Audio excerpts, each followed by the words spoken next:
Ma famille a exigé une maison pour ma sœur et a eu recours à un chantage affectif absolu. Je n'ai pas crié et je ne me suis pas disputé. J'ai simplement audité 10 ans de leurs abus financiers. Je suis parti. L'air dans le salon de mes parents avait toujours une légère odeur d'encaustique pour meubles au citron et d'obligations tacites. C'était un dimanche après-midi, à 15 heures précises, l'heure désignée pour ce que ma mère aimait appeler une réunion de famille informelle. Mais en tant qu'expert comptable spécialisé en investigation financière, toute ma carrière repose sur la vérité fondamentale que rien n'est jamais vraiment informel. Les gens ne se rassemblent pas en demi-cercle autour d'une lourde table basse en chêne avec une posture parfaite à moins qu'il n'y ait un ordre du jour. J'étais assise sur le canapé à motifs floraux, un meuble que j'avais secrètement payé pour faire retapisser il y a 2 ans après que ma mère s'en soit plainte pendant 6 mois consécutifs. En face de moi était assis ma sœur Chloé et son nouveau mari Thomas. Chloé avait 29 ans, mais elle possédait toujours cette étrange capacité à donner à ses traits l'expression innocente et écarquillée d'un tout petit qui vient de faire tomber son cône de glace. Thomas était assis à côté d'elle, ressemblant à un homme qui attendait perpétuellement que quelqu'un d'autre lui dise quoi faire. Ma mère, Hélène, se tenait près de la cheminée. C'était une femme qui considérait la maternité non pas comme une relation, mais comme un poste de direction. Elle tenait un dossier en carton jaune épais et brillant entre ses mains, ses doigts tapotant en rythme contre le carton. Mon père, Arthur, occupait son fauteuil inclinable en cuir, ses bras croisés sur sa poitrine dans une posture qui se voulait projeter l'autorité patriarcale. Le silence dans la pièce était épais, lourd et méticuleusement orchestré. Ils attendaient que je demande ce qui se passait, attendant que je tombe dans le piège qu'ils avaient si soigneusement préparé. Je n'ai pas posé de questions. J'ai simplement pris une gorgée de l'eau tiède du robinet que ma mère m'avait servi et j'ai attendu. Dans mon métier, on apprend très vite que la personne qui rompt le silence en premier est généralement celle qui est désavantagée. Finalement, ma mère a soupiré. Un long soupir théâtral conçu pour exprimer un fardeau immense. Elle s'est approchée de la table basse et a déposé le dossier juste devant moi. Le claquement sec du carton frappant le bois se voulait dramatique. Je n'ai pas bronché. J'ai juste baissé les yeux vers le dossier. C'était un contrat immobilier. Je pouvais voir le logo d'une agence locale haut de gamme gravé en relief sur la couverture. Nous avons trouvé la maison parfaite pour Chloé et Thomas, a annoncé ma mère, d'une voix dégoulinante de douceur artificielle. Elle a 4 chambres, une belle arrière-cour pour les futurs petits-enfants, et elle se trouve dans un excellent district scolaire. C'est exactement ce dont ils ont besoin pour commencer leur vie correctement. J'ai regardé à nouveau la couverture du document. Et qu'est-ce que cela a à voir avec moi, ai-je demandé, d'une voix complètement plate. Je n'avais pas l'air en colère. Je n'avais pas l'air surprise. J'avais juste l'air d'une femme clarifiant un écart sur un bilan comptable. Chloé a laissé échapper un petit soupir étouffé et répété, serrant le bras de Thomas. Ma mère a échangé un regard lourd et significatif avec mon père avant de tourner à nouveau son regard vers moi. Eh bien, Victoria, a dit ma mère, adoptant le ton d'une institutrice de maternelle expliquant un concept très simple à un enfant lent. Tu sais comment est le marché immobilier en ce moment. Il est complètement impossible pour les jeunes couples d'acheter une maison décente. Thomas commence tout juste dans son nouveau cabinet et Chloé se concentre sur son blog de bien-être. Ils ne peuvent pas espérer obtenir un prêt hypothécaire pour une maison comme celle-ci et on ne peut pas s'attendre à ce qu'ils fondent une famille dans un appartement loué et exigu. Ce n'est tout simplement pas un environnement pour une famille qui s'agrandit. Je me suis penché légèrement en avant, posant mes coudes sur mes genoux. Je n'avais toujours pas touché le dossier. Je suis au courant pour le marché immobilier, ai-je dit calmement. Mais vous n'avez pas répondu à ma question. Qu'est-ce qu'une maison de 4 chambres a à voir avec moi? Mon père s'est penché en avant dans son fauteuil, le visage durci. Ne joue pas à l'idiote, Victoria. Tu sais exactement ce que nous disons. Tu as 32 ans. Tu es directrice principale dans ton cabinet d'expertise comptable. Tu n'as pas de mari, pas d'enfant, et plus d'argent en banque que tu ne sais quoi en faire. Nous attendons de toi que tu achètes la maison pour ta sœur. Il l'a dit avec une telle conviction absolue, une telle certitude d'y avoir droit que, pendant une fraction de seconde, l'audace pure de la chose m'a presque coupé le souffle. Mais ma formation a immédiatement pris le dessus. Je n'ai pas réagi émotionnellement. J'ai traité la déclaration comme une donnée. Il ne demandait pas un prêt. Il ne demandait pas d'aide pour un apport personnel. Ils exigeaient que j'achète un bien immobilier entier et directement. J'ai tendu la main et j'ai ouvert la couverture du dossier. Mes yeux ont parcouru les chiffres de la première page, contournant le jargon juridique pour se concentrer sur la ligne du bas. 750 000 $. C'était le prix d'achat. 750 000 $ plus les frais de clôture, les impôts fonciers et l'entretien. Ils voulaient que je donne 750 000 comme si je réglais l'addition d'un brunch du dimanche. J'ai levé les yeux du contrat. 750 000 $, ai-je déclaré, en veillant à prononcer clairement chaque syllabe. Vous voulez que j'achète une maison de 750 000 $ pour Chloé? C'est un investissement dans ta famille, a dit ma mère rapidement, le ton défensif. La famille prend soin de la famille, Victoria. C'est comme ça que le monde fonctionne. Tu as été incroyablement béni par la réussite financière, et c'est ton devoir, ton obligation morale, de partager cette réussite avec ta sœur qui en a plus besoin que toi. Qu'est-ce que tu vas faire de tout cet argent de toute façon? Rester seul dans ton condo de luxe? Chloé est intervenue, sa voix tremblant d'une émotion fabriquée. Je veux juste un endroit sûr pour avoir des bébés, Victoria. Est-ce si mal? Est-ce que tu me détestes vraiment au point de vouloir me voir galérer? Je pensais que tu m'aimais. Je pensais que nous étions sœurs. Elle a sorti un mouchoir de sa manche et a tamponné le coin parfaitement sec de son œil. C'était un cas d'école d'incompétence militarisée mélangée à une manipulation émotionnelle absolue. Elle jouait la demoiselle sans défense. Mes parents jouaient ces féroces protecteurs, et on me confiait le rôle du riche et méchant dragon thésaurisant son or. J'ai refermé le dossier. Le bruit sourd a résonné dans la pièce silencieuse. Je n'achèterai pas cette maison, ai-je dit. La température dans la pièce a chuté. Les faux sourires ont disparu instantanément, remplacés par une hostilité froide et dure que j'avais vu bouillonner sous la surface pendant toute ma vie. Mon père s'est levé, le visage d'un rouge sombre et colérique. Il a pointé un gros doigt vers moi. Écoute-moi bien, a-t-il aboyé, sa voix résonnant sur les murs. Nous ne t'avons pas élevé pour que tu deviennes un robot d'entreprise égoïste, avare et sans cœur. Nous avons tout sacrifié pour toi. Nous t'avons logé. Nous t'avons nourri. Nous t'avons habillé. Nous t'avons donné les bases pour devenir qui tu es. Et maintenant, quand ta propre chair et ton propre sang viennent te demander une simple faveur, tu restes assise là et tu dis non. Une simple faveur, ai-je répété doucement. Une faveur de 3/4 million de $. L'argent n'est pas la question, a hurlé ma mère, perdant enfin sa façade posée. Ses mains tremblaient. La question, c'est la famille. La question, c'est que tu ne te soucies pas de nous. Tu ne te soucies que de tes feuilles de calcul et de tes comptes bancaires. Tu as toujours été comme ça, toujours à calculer, toujours à compter les points. Je suis resté parfaitement immobile. Je ne me suis pas défendu. Je n'ai pas haussé la voix. Au fil des ans, j'avais appris que se disputer avec eux revenait à verser de l'eau dans un trou noir. Cela consumait votre énergie et ne rendait absolument rien en retour. Ils ne voulaient pas d'une conversation. Ils voulaient une reddition. Si tu ne fais pas cela pour ta sœur, a dit mon père, baissant la voix en un grondement dangereux et menaçant, alors tu ne fais plus partie de cette famille. Nous te coupons les vivres complètement. Ne nous appelle pas. Ne viens pas pour les vacances. Nous n'aurons plus qu'une seule fille. Tu pourras prendre tes millions et mourir seul avec eux. Il a croisé les bras, me fixant avec une lueur de triomphe dans les yeux. Il pensait avoir abattu la carte maîtresse ultime. Il croyait de toutes ses fibres que la menace de perdre leur amour me briserait. Il pensait que je m'effondrerais, que j'éclaterais en sanglots et que je prendrais mon chéquier pour racheter ma place dans leur cœur. Il me regardait, 3 paires d'yeux remplis d'attente, de colère et d'une certitude absolue d'y avoir droit. Je les ai regardés en retour.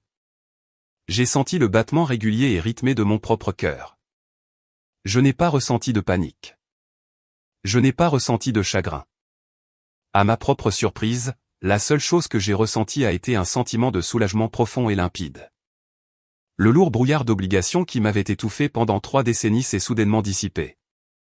J'ai ramassé mon sac à main en cuir sur le sol. Je me suis levé d'un mouvement fluide, lissant les plis invisibles de mon pantalon en laine. J'ai tendu la main et j'ai repoussé le dossier en carton jaune sur la table basse vers ma mère. Je comprends, ai-je dit, ma voix complètement dépourvue d'émotion. Ma mère a cligné des yeux, confuse. Tu comprends quoi? Est-ce que tu vas signer? J'ai regardé directement mon père dans les yeux. Je comprends les conditions que vous avez posées, lui ai-je dit. Vous avez rendu votre position très claire. Je n'achèterai pas la maison. Par conséquent, j'accepte vos conditions de reniement. Avant que quiconque ne puisse dire un mot de plus, je me suis retourné et j'ai marché vers la porte d'entrée. Je n'ai pas couru. Je n'ai pas tapé des pieds. J'ai marché au pas mesuré et délibéré d'une professionnelle quittant une réunion d'affaires terminée. Victoria, a hurlé ma mère depuis le salon, sa voix déraillant sous le coup d'un véritable choc. Reviens ici tout de suite. J'ai ouvert la porte d'entrée, je suis sorti dans l'air frais de l'après-midi et je l'ai refermée fermement derrière moi avec un clic final et solide. En marchant dans l'allée vers ma voiture, je ne me suis pas retourné. Il pensait que la menace d'un reniement me briserait. Il ne réalisait pas qu'il venait de me remettre la clé même de ma liberté. Assise sur le siège conducteur de ma voiture, fixant la porte d'entrée fermée de la maison de mon enfance, je n'ai pas tourné la clé de contact tout de suite. Mes mains reposaient légèrement sur le volant. Le silence à l'intérieur de l'habitacle de ma voiture contrastait vivement avec les cris que je venais de laisser derrière moi. Comment une famille en arrive-t-elle au point où une fille se voit remettre une facture de près d'1 million de dollars comme condition d'une affection continue? Pour comprendre l'absurdité pure de ce tribunal de salon, il faut comprendre l'architecture du favoritisme qui avait été soigneusement construite tout au long de ma vie. Ce n'était pas une question d'argent. Pas au début. C'était une question de rôle qui nous avait été attribuée dès notre naissance. J'étais l'aîné. Dès que j'ai pu marcher, on a attendu de moi que je sois responsable, invisible et autonome. Chloé, née 3 ans plus tard, était l'enfant prodige. Elle était délicate. Elle était émotive et elle avait besoin d'être constamment secourue. Mes parents ne se contentaient pas de tolérer son incompétence. Ils la cultivaient. Ils la militarisaient. Son incapacité à faire quoi que ce soit par elle-même validait leur besoin de se sentir utile. Je me souviens d'avoir eu 16 ans, fixant l'écran cathodique d'un ordinateur de bureau volumineux dans la bibliothèque publique parce que nous n'avions pas Internet à la maison. Je remplissais des demandes d'emploi pour des postes payés au salaire minimum dans le commerce de détail. Mes parents avaient été on ne peut plus clairs, si je voulais aller dans une bonne université, je devais gérer moi-même les aspects financiers. Nous sommes une famille de la classe moyenne, Victoria, disait mon père, levant les yeux de son journal du soir. Nous fournissons le strict minimum. L'ambition est un coût supplémentaire et cela sort de ta propre poche. J'ai donc travaillé. J'ai travaillé 40 heures par semaine dans une épicerie tout en maintenant des résultats scolaires parfaits. J'ai manqué les balles du lycée parce que je remplissais des rayons. J'ai manqué des week-ends entre amis parce que je faisais des heures supplémentaires pour payer mes propres livres de préparation aux examens. J'ai complètement intériorisé le message. Ma valeur dans le monde était directement liée à ma capacité à produire des résultats sans demander d'aide. J'étais une machine conçue pour fonctionner discrètement en arrière-plan. 3 ans plus tard, Chloé a eu 16 ans. Le discours a changé instantanément. Chloé était trop stressée par ses cours de lycée pour envisager ne serait-ce qu'un travail à temps partiel. Sa santé mentale était apparemment bien trop fragile pour les dures réalités du commerce de détail. Lorsqu'elle a obtenu son permis de conduire, une berline rouge vif, flambant neuve, est apparue magiquement dans notre allée. Mes parents avaient contracté un prêt secondaire sur la maison pour la payer. Elle a besoin d'un véhicule fiable pour se rendre à ses séances de tutorat, a expliqué ma mère, le ton défensif avant même que je ne pose une question. C'est une question de sécurité. Nous ne pouvons pas la laisser attendre le bus dans le noir. Je me souviens m'être tenu dans l'allée, tenant les clés de ma propre voiture, un vieux taco de 15 ans que j'avais acheté pour 3000 $ avec mon propre salaire de l'épicerie. J'avais passé une semaine à regarder des tutoriels sur YouTube juste pour apprendre à remplacer l'alternateur moi-même parce que je ne pouvais pas m'offrir un mécanicien. J'ai regardé Chloé, qui prenait des selfies devant sa nouvelle voiture, puis mes parents qui la regardaient avec des sourires fiers et rayonnants. C'était le schéma directeur. C'était la dynamique qui a posé les bases du reste de nos vies. Mon indépendance était considérée comme une ressource naturelle à exploiter, tandis que la dépendance de Chloé était vue comme une précieuse vulnérabilité à protéger. Si je réussissais, c'était normal. Si j'échouais, c'était un échec moral personnel. Si Chloé réussissait, c'était un miracle à célébrer avec des cadeaux somptueux. Si elle échouait, c'était la faute d'un monde cruel et injuste, et mes parents accouraient avec leur chéquier pour amortir sa chute. Je ne m'en rendais pas compte à l'époque, mais ils m'entraînaient. Ils me conditionnaient à accepter une forme d'amour transactionnel. Ils m'apprenaient que ma seule valeur pour la cellule familiale était ma capacité à absorber le stress, à générer des revenus et à ne demander absolument rien en retour. Je suis devenu experte comptable en investigation financière parce que j'avais besoin d'un monde qui ait du sens. J'avais besoin d'un monde où les chiffres s'équilibrent, où les actions ont des conséquences documentées et où la fraude peut être prouvée noir sur blanc. J'aimais la logique froide et dure d'un bilan comptable. C'était l'exact opposé des sables mouvants émotionnels de ma maison familiale. Mais au fur et à mesure que ma carrière progressait, j'ai appris à mes dépens qu'on ne peut pas surpasser par ses revenus une dynamique familiale toxique. Plus je réussissais, plus ils adaptaient leurs attentes sur ce qu'ils se croyaient en droit d'extraire de moi. Obtenir mon diplôme universitaire en tête de ma promotion et décrocher un poste d'auditrice junior dans un cabinet d'expertise comptable prestigieux ne m'a pas valu un dîner de félicitations de la part de mes parents. Cela m'a valu ma première facture. J'avais à peine déballé mes cartons dans mon petit appartement en location que le téléphone a sonné. C'était mon père. Il n'a pas demandé comment s'était passée ma première semaine de travail. Il n'a pas demandé si je m'installais bien. Victoria, a-t-il dit, la voix lourde d'une fatigue fabriquée. Le toit fuit. L'entrepreneur dit qu'il y en aura pour 12 000 $ de réparation. Nous n'avons tout simplement pas ce genre de liquidité en ce moment. Comme tu as ce gros salaire d'entreprise maintenant, nous avons besoin que tu prennes le relais. Considère cela comme un remboursement pour t'avoir élevé. J'avais 22 ans. Mon gros salaire d'entreprise servait principalement à rembourser mes dettes d'études écrasantes et mes dépenses de base, mais le conditionnement à la culpabilité était encore profondément ancré dans ma psychologie. Je croyais au récit qu'ils m'avaient inculqué. Je leur devais quelque chose. J'ai donc mangé des nouilles instantanées pendant 6 mois, vécu avec un budget étouffant et je leur ai envoyé les 12 000 $. C'était le début de ce que j'ai fini par appeler la taxe sur la réussite. Au fur et à mesure que je gravissais les échelons de l'entreprise, passant d'auditrice junior à analyste principale, puis à directrice spécialisée dans les enquêtes financières d'entreprise, mes revenus ont augmenté de manière significative. Et à chaque promotion, les urgences familiales s'adaptaient miraculeusement à ma nouvelle tranche d'imposition. Quand j'ai eu 25 ans, Chloé a maximisé 3 cartes de crédit lors de vacances en Europe et d'achat de vêtements de marque. Elle pleurait hystériquement dans la cuisine de mes parents, affirmant que les sociétés de cartes de crédit la harcelaient et gâchaient sa vie. Ma mère m'a appelé en pleurant, disant que la santé mentale de Chloé déclinait à cause de la dette. J'ai payé 18 000 $ pour effacer sa dette. Quand j'ai eu 28 ans, mon père a décidé qu'il avait besoin d'un pick-up de luxe pour une entreprise qu'il essayait de lancer, une entreprise qui n'existait que dans son imagination. Il m'a fait culpabiliser pendant des semaines, me disant qu'une bonne fille investirait dans les rêves de son père. Je lui ai acheté le pick-up pour 45 000 $. L'entreprise n'a jamais démarré. Il s'est contenté d'utiliser le pick-up pour aller au terrain de golf. C'était un processus lent et insidieux d'hémorragie financière. Ils ne m'ont jamais volé ouvertement. Ils utilisaient l'extorsion émotionnelle. Ils utilisaient le langage de l'amour et du devoir pour exécuter leurs transactions. Nous sommes une famille, disait-il. C'est ce que font les familles. Mais c'était à sens unique. Si jamais je mentionnais être fatigué après avoir travaillé des semaines de 80 heures, ma mère balayait cela instantanément. Oh, s'il te plaît. Tu restes assise à un bureau toute la journée à regarder des chiffres. Tu ne sais pas ce qu'est le vrai travail difficile.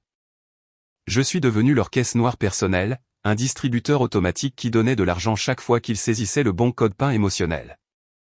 La culpabilité, l'obligation et la peur d'être étiqueté comme une mauvaise fille. J'ai essayé de fixer des limites.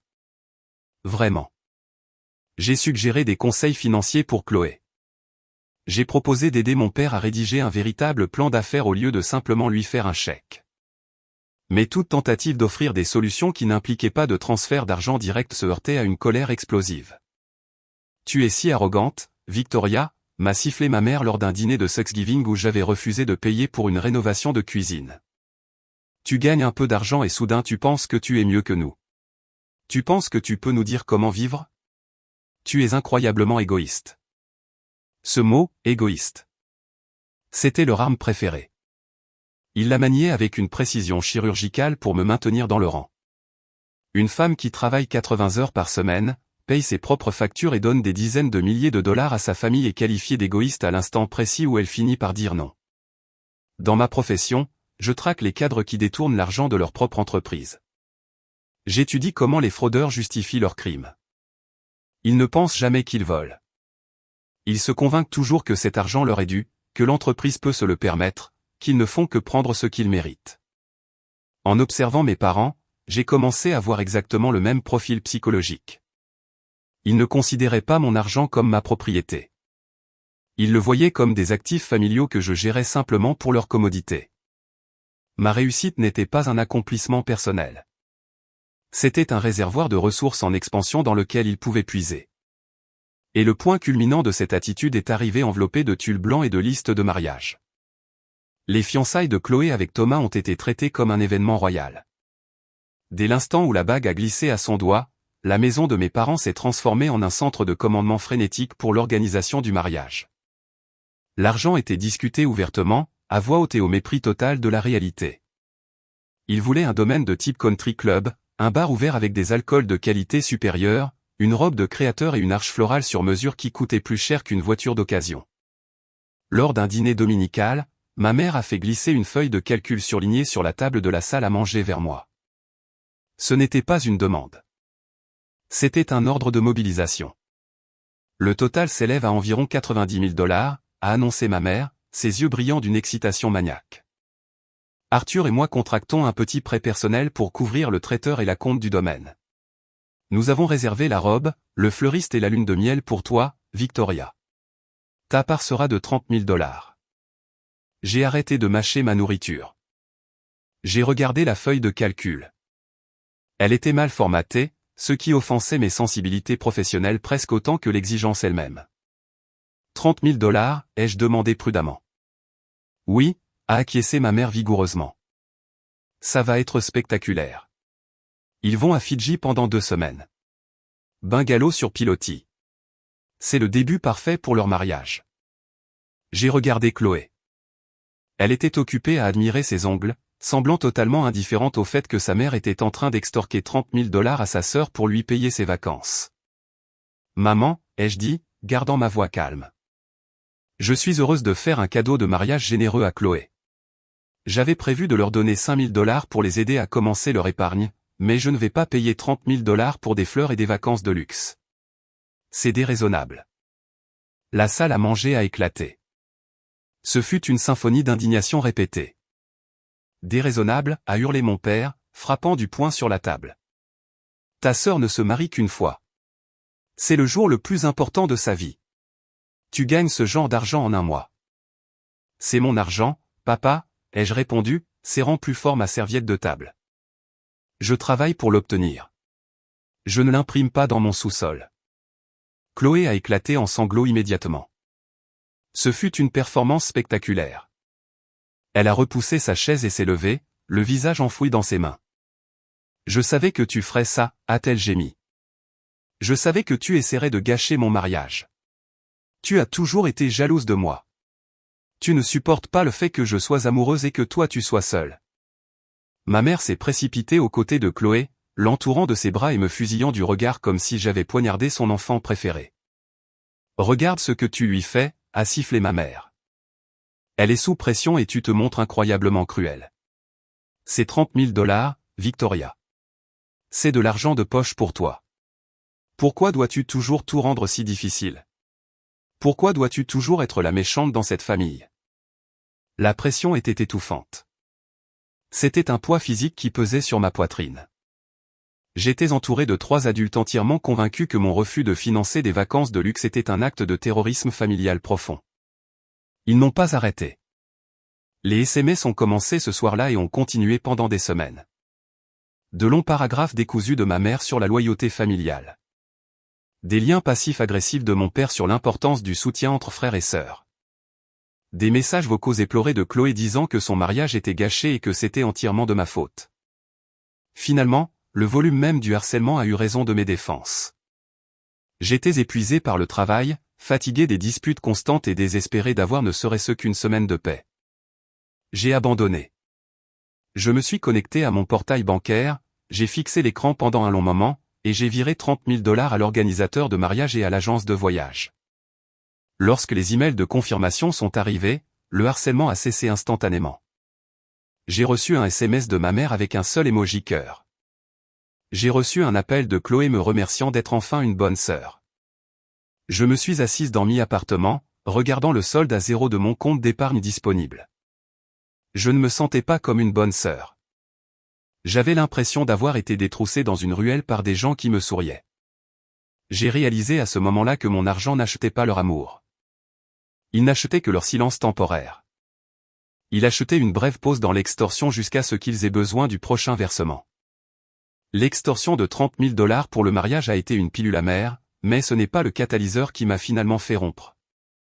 Le catalyseur est arrivé un an plus tard sous la forme d'une alerte de sécurité de routine sur mon téléphone. Dans mon métier, surveiller les données financières n'est pas seulement un travail, c'est un mode de vie. Je lance des vérifications de crédit complètes sur moi-même tous les trimestres. J'utilise des logiciels cryptés pour suivre chaque centime qui entre et sort de mes comptes. Je ne fais pas cela par paranoïa, mais par habitude professionnelle. Lorsque vous passez vos journées à démêler d'immenses réseaux de fraude d'entreprises, vous apprenez que les attaques financières les plus dévastatrices proviennent généralement des personnes qui ont l'accès le plus proche à vous. C'était un mardi soir, exactement une semaine avant le fameux tribunal de salon où ils ont exigé la maison. J'étais assise à l'îlot de ma cuisine, mangeant une salade et examinant un dossier complexe de fraude fiscale pour un client. Mon téléphone personnel a vibré sur le comptoir en marbre. C'était une alerte email automatisée de mon service principal de surveillance du crédit. Alerte. Une nouvelle demande d'information a été enregistrée dans votre dossier de crédit. J'ai posé ma fourchette. Je n'avais demandé aucune nouvelle ligne de crédit. Je n'avais pas cherché de voiture et je n'avais certainement pas demandé de prêt hypothécaire. J'ai ouvert mon ordinateur portable, contourné le VPN de mon travail et me suis connecté directement au portail sécurisé de l'agence de crédit. J'ai extrait mon rapport de crédit détaillé complet et j'ai fait défiler jusqu'à la section des demandes récentes. C'était là, une demande pour un prêt personnel de 50 000 $ déposé auprès d'une banque régionale de taille moyenne. La demande avait été refusée, signalée en raison d'informations de contact non concordantes. J'ai senti un frisson froid à la base de mon cou. L'usurpation d'identité est courante, mais d'ordinaire, les voleurs demandent des cartes de crédit ou de petits prêts sur salaire. Une demande de prêt personnel de 50 000 $ auprès d'une banque régionale signifiait que le demandeur avait accès à des données hautement spécifiques et personnelles, mon numéro de sécurité sociale, l'historique exact de mes emplois, mon revenu annuel brut. J'ai cliqué sur les détails de la demande refusée. Le système indiquait que le demandeur principal était Victoria, mon nom, mais le co-signataire secondaire sur la demande était Thomas, le mari de ma sœur. L'air dans ma cuisine a soudainement semblé très rare. J'ai fixé le nom sur l'écran jusqu'à ce que les lettres commencent à se brouiller. Thomas. Je n'ai pas paniqué. Je n'ai pas jeté mon ordinateur portable contre le mur. L'auditrice d'investigation financière dans mon cerveau a simplement pris les commandes. J'ai pris mon téléphone et j'ai appelé le service des fraudes de la banque régionale mentionnée dans la demande. Comme je traite quotidiennement avec des cadres bancaires, je savais exactement quelle terminologie utiliser, quel code réglementaire citer et comment contourner les représentants du service client de première ligne pour atteindre l'unité d'enquête sur les fraudes. En moins de 30 minutes, j'ai eu un analyste principal des fraudes en ligne. J'ai expliqué la situation calmement, vérifiant mon identité avec une documentation irréfutable. J'ai demandé l'adresse IP et l'adresse physique associée à la demande de prêt. Madame Victoria, a dit l'analyste, la voix hésitante. La demande a été soumise en ligne.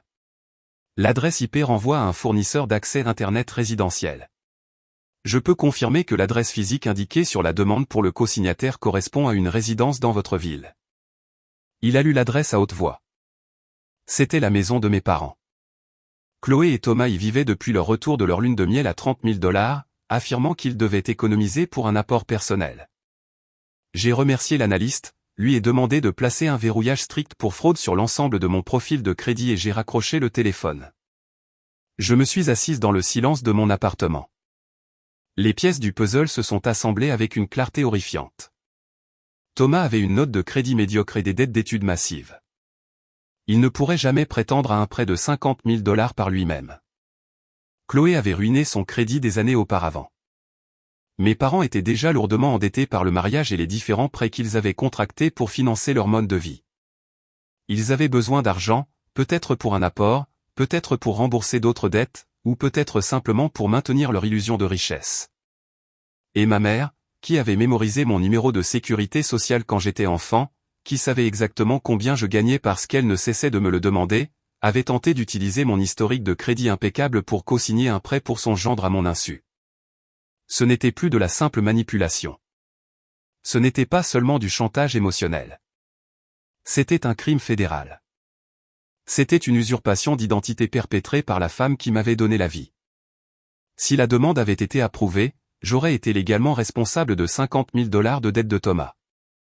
S'il avait fait défaut, ce qu'il aurait absolument fait, cela aurait détruit la note de crédit que j'avais passé une décennie à bâtir. Cela aurait pu compromettre ma licence professionnelle. En tant qu'experte comptable d'investigation, avoir un prêt en défaut et un profil de crédit ruiné pouvait entraîner un licenciement immédiat de mon cabinet.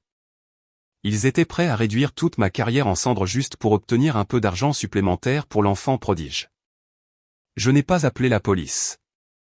Pas encore. Je ne suis pas allé chez eux pour enfoncer la porte en criant à la trahison. Réagir avec rage, c'est donner au manipulateur exactement ce qu'il veut, un environnement chaotique où il peut transformer votre colère en preuve de votre propre instabilité. Si j'avais confronté ma mère avec colère, elle aurait immédiatement déployé la défense d'Arvo, nié, attaqué et inversé la victime et l'agresseur. Elle nierait l'avoir fait, m'attaquerait pour l'avoir accusé, et pleurerait enfin en disant que j'étais une fille horrible et paranoïaque qui essayait de détruire la famille. Non, j'étais une professionnelle. Lorsque je découvre une fraude dans une entreprise, je ne me précipite pas dans le bureau du PDG pour lui hurler dessus. Je constitue tranquillement un dossier si solide et incontestable que lorsqu'on le présente enfin, il n'y a absolument plus de place pour le déni, plus d'air pour les mensonges. Ce soir-là, assise dans la lumière bleue et froide de mon écran, quelque chose en moi a fondamentalement changé. Le dernier fil d'espoir désespéré et pathétique auquel je m'étais accroché toute ma vie est l'espoir que si je donnais assez, travaillais assez et sacrifiais assez, ma famille finirait par m'aimer pour ce que j'étais a rompu. Il n'a pas cassé avec un grand bruit. Il s'est simplement dissous dans le néant. La bonne fille est morte ce soir-là. La fille obéissante, coupable et anxieuse qui essayait toujours d'acheter l'approbation de ses parents avait disparu. À sa place, la directrice principale d'expertise comptable d'investigation a pris place à la table. J'ai regardé ma famille non pas comme des parents et une sœur, mais comme une entité hostile, une organisation corrompue qui détournait systématiquement les actifs de mes comptes depuis plus d'une décennie. J'ai ouvert une feuille de calcul vierge. Je l'ai intitulée « Audit historique ». J'ai préparé une cafetière de café noir. J'ai sorti mes disques durs de sauvegarde sécurisés, ceux contenant plus de 10 ans de dossiers financiers personnels, de relevés bancaires, de déclarations de revenus et de reçus numériques. J'ai commencé l'autopsie de leur amour. J'ai commencé par les années les plus récentes et j'ai remonté le temps. J'ai enregistré chaque dollar que je leur avais donné. Mais je n'ai pas seulement enregistré les montants. J'ai consigné le but déclaré des fonds et je l'ai croisé avec la réalité de leurs dépenses. J'ai créé des colonnes pour la date, le montant, le but déclaré, l'utilisation réelle et les preuves. Entrée 1, 30 000 $. But déclaré, mariage et lune de miel de Chloé. Utilisation réelle confirmée. Preuve, reçu de transfert bancaire. Entrée 2, 12 000 $. But déclaré, réparation urgente du toit de papa. Je me suis arrêté sur celle-ci. Cela s'était produit il y a des années, mais ma mémoire était parfaite. Je me suis connecté à un ancien compte de messagerie et j'ai recherché les correspondances de ce mois-là. J'ai trouvé un email de ma cousine Rachel envoyé une semaine après le transfert de l'argent du toit. Des photos d'un barbecue familial chez mes parents y étaient jointes. À l'arrière-plan de l'une des photos, installée sur la terrasse, se trouvait une cuisine extérieure et une station de grillade haut de gamme flambant neuve. J'ai zoomé sur le nom de la marque. J'ai cherché le prix de vente en ligne. C'était exactement 12 000 $. Le toit n'avait jamais été réparé. Mes fonds d'urgence avaient acheté à mon père un barbecue de luxe pour frimer devant les voisins. J'ai tapé « grille extérieure de luxe » dans la colonne utilisation réelle. J'ai continué à creuser. J'étais une machine traitant des données. Entrée 3, 8 000 $. But déclaré, chirurgie dentaire d'urgence de ma mère. J'ai accédé aux archives publiques des réseaux sociaux de ma mère. J'ai fait défiler jusqu'au mois exact où j'avais envoyé l'argent pour son supposé implant dentaire. Il n'y avait aucun message concernant une opération ou une convalescence. Il y avait, en revanche, plusieurs photos d'elle posant avec un sac à main de marque en édition limitée flambant neuf. J'ai effectué une recherche d'images inversée pour trouver le modèle exact et le prix. 8500 $. Entrée 4, 18 000 $. But déclaré, dette de carte de crédit de Chloé pour ses dépenses courantes. J'ai examiné les anciens relevés qu'elle m'avait envoyés pour prouver sa dette. À l'époque, j'avais été tellement stressé par les pleurs de ma mère que j'avais simplement payé le solde total sans scruter les lignes de dépenses. Maintenant, j'ai regardé de près. Les frais n'étaient pas pour des courses ou un loyer. Ils provenaient de boutiques de luxe, de cliniques esthétiques haut de gamme et d'hôtels 5 étoiles. Je n'avais pas sauvé ma sœur de la ruine financière. J'avais financé son style de vie somptueux. Heure après heure, la feuille de calcul grandissait. Les chiffres s'accumulaient. Les mensonges s'accumulaient. C'était une trace écrite de tromperie, de manipulations émotionnelles et de vol pur et simple s'étendant sur une décennie. À 4 heures du matin, mes yeux me brûlaient, mais mon esprit était plus aiguisé, plus froid et plus clair qu'il ne l'avait jamais été de toute ma vie. Quand le soleil a enfin commencé à se lever, projetant une lumière grise et pâle sur l'horizon de la ville à l'extérieur de ma fenêtre, j'ai surligné la somme totale au bas de la feuille de calcul, 142 000 $. En l'espace de 10 ans, j'avais transféré 142 000 $ de mes propres revenus lourdement taxés à mes parents et à ma sœur. Et selon mes recoupements d'investigation, moins de 10% de cet argent avait réellement été utilisé pour l'usage déclaré. Le reste avait été détourné vers des biens de luxe, des vacances, des projets de vanité et pour soutenir un train de vie qu'ils ne pouvaient pas se permettre par eux-mêmes. Et leur gratitude pour ce transfert massif de richesse ?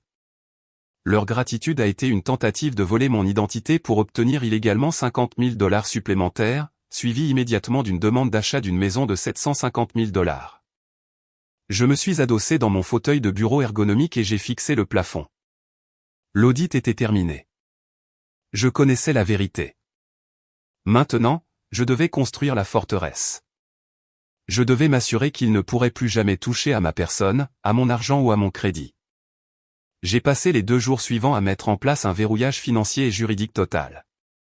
Je n'ai pas parlé à ma famille pendant cette période. J'ai ignoré les SMS quotidiens passifs-agressifs de ma mère me demandant pourquoi j'étais si distante. J'ai laissé mon téléphone aller sur messagerie. Tout d'abord, j'ai renforcé la sécurité de tous mes comptes financiers. J'ai remplacé tous mes mots de passe par des chaînes cryptographiques complexes générées de manière aléatoire. J'ai instauré des exigences de vérification biométrique pour tout virement supérieur à 100 $. J'ai contacté les 3 principales agences de crédit et j'ai placé des verrous de sécurité permanents sur mes dossiers. Personne, pas même moi, ne pouvait ouvrir une nouvelle ligne de crédit sans passer par un processus rigoureux de déverrouillage en plusieurs étapes impliquant des appels téléphoniques physiques et des codes de sécurité. Ensuite, j'ai compilé le dossier. J'ai imprimé la feuille de calcul massive. J'ai imprimé la preuve de la fausse réparation du toit, le sac de créateur acheté avec les fonds de la fausse chirurgie dentaire, les reçus des virées shopping de Chloé. J'ai imprimé l'alerte à la fraude et les détails de la demande de prêt refusée de 50 000 $ utilisant mon numéro de sécurité sociale. J'ai apporté cette épaisse liasse de preuves au bureau d'un avocat spécialisé dans les litiges contractuels de haut niveau avec lequel j'avais travaillé sur des affaires d'entreprise précédentes. Il s'appelait Marcus, un homme connu pour son impitoyabilité absolue dans la salle d'audience. Je me suis assise en face de son grand bureau en acajou et j'ai fait glisser le dossier vers lui. Je vous engage pour une affaire personnelle, Marcus, ai-je dit. Il a haussé un sourcil, a ouvert le dossier et a commencé à lire.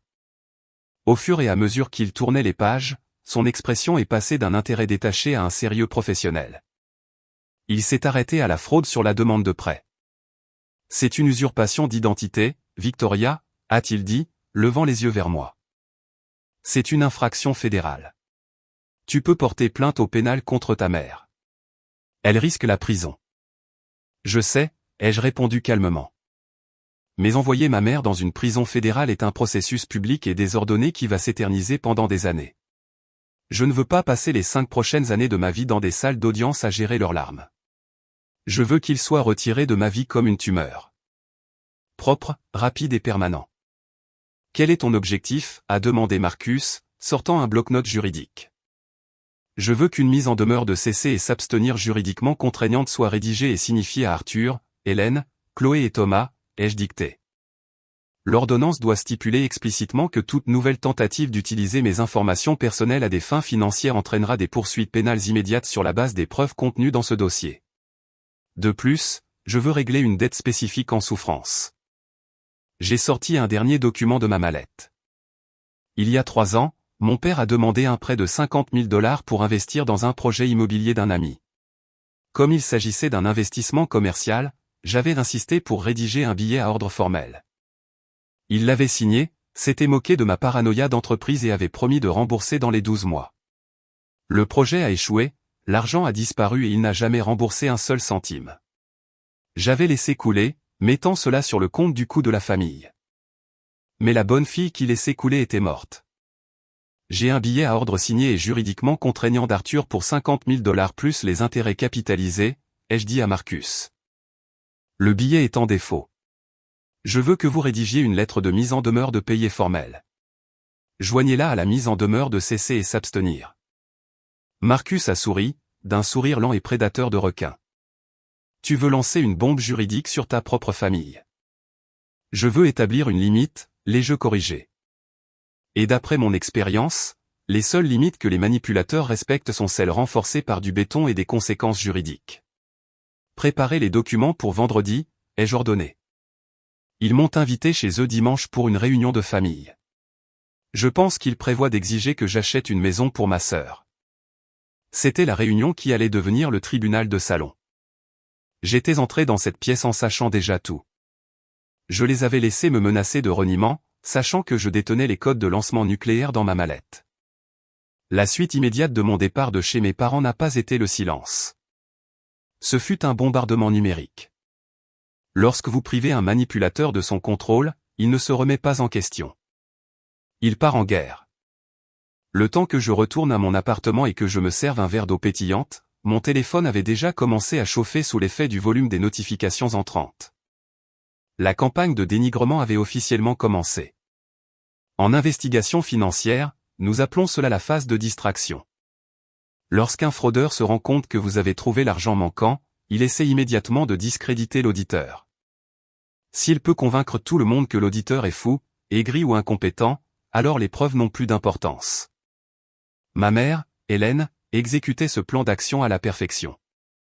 Je me suis assise sur mon canapé, mon téléphone posé sur la table basse, regardant l'écran s'allumer à plusieurs reprises. Je ne l'ai pas mis en sourdine. J'avais besoin de voir exactement quel récit ils étaient en train de construire. Le premier SMS est venu de mon père, Arthur. C'était un long paragraphe décousu, rempli de lettres majusculées de points d'exclamation. Il me disait que mon comportement était une honte, que j'avais brisé le cœur de ma mère et que j'étais officiellement morte pour lui jusqu'à ce que je présente des excuses et signe le contrat immobilier pour Chloé. Il m'a qualifié de machine froide et calculatrice sans âme humaine. 5 minutes plus tard, les intermédiaires de la famille élargie ont été déployés. Un intermédiaire, en termes psychologiques, est une tierce personne manipulée par l'agresseur pour faire son sale boulot. Ma tante Linda m'a envoyé un message profondément déçu, disant qu'elle venait de raccrocher avec ma mère qui était en hyperventilation. Linda m'a dit que l'argent changeait les gens et qu'elle priait pour que je retrouve le chemin de Dieu et de la famille. Mon cousin Marc m'a envoyé un SMS sarcastique me remerciant d'avoir ruiné la dynamique familiale simplement parce que j'étais trop avare pour aider ma petite sœur. Puis est venue l'exécution publique. Mon téléphone a vibré avec une notification de réseau social. Chloé m'avait tagué dans une publication publique. J'ai ouvert l'application et j'ai lu. C'était un chef-d'œuvre de victimisation. C'était une photo de Chloé et Thomas l'air triste, tenant une photo générique d'une petite maison. La légende disait, parfois, les personnes que vous pensez prêtes à vous protéger sont celles qui vous blessent le plus. Thomas et moi avons le cœur brisé aujourd'hui. Nous étions si près d'avoir la maison de nos rêves pour fonder une famille, mais ma propre sœur, qui a plus qu'assez pour nous aider, a décidé de nous couper l'herbe sous le pied au dernier moment. C'est douloureux de réaliser que certaines personnes se soucient plus de leur compte en banque que de leur propre chair et sang. S'il vous plaît, envoyez-nous des ondes positives pendant que nous essayons de trouver un endroit où vivre. Nous sommes dévastés. En moins d'une heure, la publication comptait des dizaines de commentaires. Les voisins, les parents éloignés et les amis de la famille s'en donnaient à cœur joie. Ils me traitaient d'égoïste, d'insensible et de cruel. Ils offraient des prières pour Chloé et condamnaient ma cupidité.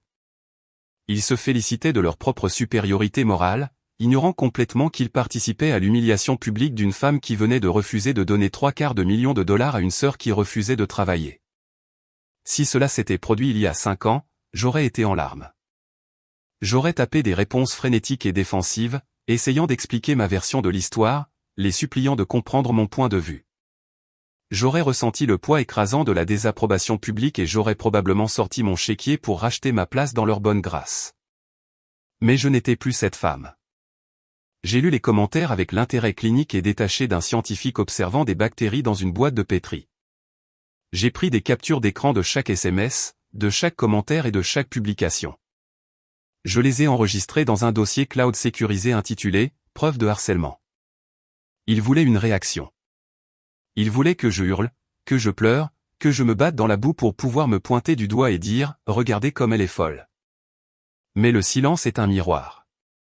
Lorsque vous ne réagissez pas à un comportement toxique, ce comportement se reflète simplement sur ses auteurs. Je les ai laissés publier. Je les ai laissés cancaner. Je les ai laissés construire leur faux récit, sachant qu'un récit construit sur des mensonges n'est qu'un château de cartes qui attend un simple coup de vent. Pendant 3 semaines, j'ai maintenu un silence radio absolu. Je n'ai pas bloqué leur numéro et je n'ai pas restreint leur profil sur les réseaux sociaux.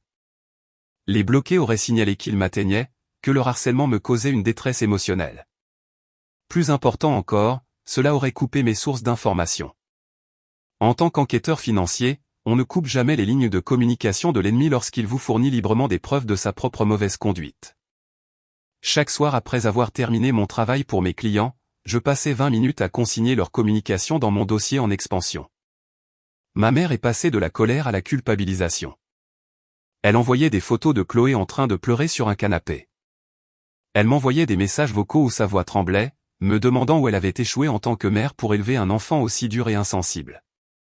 Mon père alternait entre les menaces de me déshériter, ce qui était risible vu qu'ils avaient une valeur nette négative, et l'exigence que je leur rembourse la nourriture que j'avais mangée à l'adolescence. C'était un siège psychologique exhaustif et implacable. Mais à l'intérieur de mon appartement de luxe, derrière des portes à triple verrouillage et des systèmes de sécurité biométriques, j'étais intouchable. Je dormais profondément. Je mangeais bien. Je me concentrais sur un audit de fusion d'entreprises majeures à mon travail, ce qui m'a valu une prime de performance importante que j'ai discrètement transférée sur un compte d'investissement à haut rendement. Puis, le 21e jour de mon silence, une enveloppe épaisse de couleur crème est arrivée dans ma boîte aux lettres. Elle était adressée de l'écriture sweeping et élaborée de ma mère. À l'intérieur se trouvait une invitation officielle à la fête du 30e anniversaire de mariage de mes parents. Elle était prévue pour le samedi suivant dans un restaurant haut de gamme de type country club en centre-ville. J'ai fixé les lettres dorées sur l'invitation. L'audace de la chose était presque poétique. Ils avaient passé 3 semaines à traîner publiquement mon nom dans la boue, me déclarant monstre d'égoïsme à qui voulait l'entendre. Et maintenant, ils m'invitaient à célébrer leur mariage. Je savais exactement ce que c'était. Ce n'était pas une branche d'olivier. C'était un piège. C'était la reine. Ma mère, une femme qui se nourrissait de drames théâtraux, préparait le terrain pour une confrontation publique. Elle savait que j'avais ignoré toutes les communications numériques. Elle avait besoin d'un public physique pour exécuter la phase finale de son Darvaux. Elle me voulait dans une pièce remplie de tantes, d'oncles, de cousins et d'amis de la famille. Elle voulait se lever, faire un discours larmoyant sur l'unité familiale et me coincer pour me faire plier. Elle croyait que la pression sociale de 50 parents me fixant du regard briserait ma résolution. Elle pensait que je serais trop embarrassé, trop intimidé par le poids des traditions familiales pour faire une scène. Elle s'attendait à ce que je baisse la tête, m'excuse pour mon égoïsme et accepte discrètement leurs exigences financières pour sauver la face. J'ai posé l'invitation sur mon comptoir de cuisine en marbre. J'ai tapoté mon index contre le carton épais. La plupart des gens dans ma situation auraient jeté l'invitation à la poubelle. Ils seraient restés chez eux, auraient protégé leur paix et évité la toxicité. Et honnêtement, c'est généralement le choix le plus sain. Mais mes parents avaient franchi une ligne qui ne pouvait plus être franchie en sens inverse. Ils avaient tenté d'usurper mon identité en utilisant mon numéro de sécurité sociale. Ils avaient essayé de me charger d'un prêt frauduleux de 50 000 $. Ils avaient systématiquement menti sur des urgences médicales pour voler mes revenus afin de s'offrir des sacs de marque et des barbecues de luxe. Si je m'en allais simplement sans un mot, ils passeraient le reste de leur vie à jouer les victimes. Ils réécriraient l'histoire. Ils diraient à tout le monde que j'étais devenue folle, que la cupidité de l'entreprise avait détruit mon âme et que j'avais abandonné ma famille aimante sans raison. Je ne voulais pas leur laisser le confort d'un faux récit. Je voulais réduire leur faux récit en cendres et saler la terre pour que plus rien n'y repousse jamais. J'ai ouvert mon ordinateur portable et j'ai envoyé un email bref et poli au coordinateur d'événements du restaurant pour confirmer ma présence pour une personne. Puis j'ai appelé Marcus, mon avocat. Je lui ai dit de finaliser la mise en demeure de cesser et s'abstenir ainsi que la mise en demeure de payer pour le billet à ordre de 50 000 $ en défaut. Je lui ai dit que je n'aurais pas besoin d'un huissier pour remettre les documents. Je vais les livrer moi-même, ai-je dit à Marcus au téléphone. Marcus a ri, d'un rire sec et râpeux. Rappelle-toi seulement, Victoria, pas d'émotion. Les jurés n'aiment pas l'émotion. Ils aiment les faits. Je ne serai pas émotive, ai-je promis. Je vais simplement leur lire le bilan comptable. Le jeudi précédant la fête d'anniversaire, j'ai pris une demi-journée de congé de mon cabinet. J'ai conduit jusqu'à un magasin de fournitures de bureau commercial à la lisière du quartier des affaires. Je ne voulais pas utiliser les imprimantes de mon entreprise pour une vendetta personnelle, aussi justifiée soit-elle. J'avais besoin d'une séparation complète. J'ai parcouru les allées bien éclairées et j'ai acheté 4 classeurs de présentation rouges, lourds et robustes.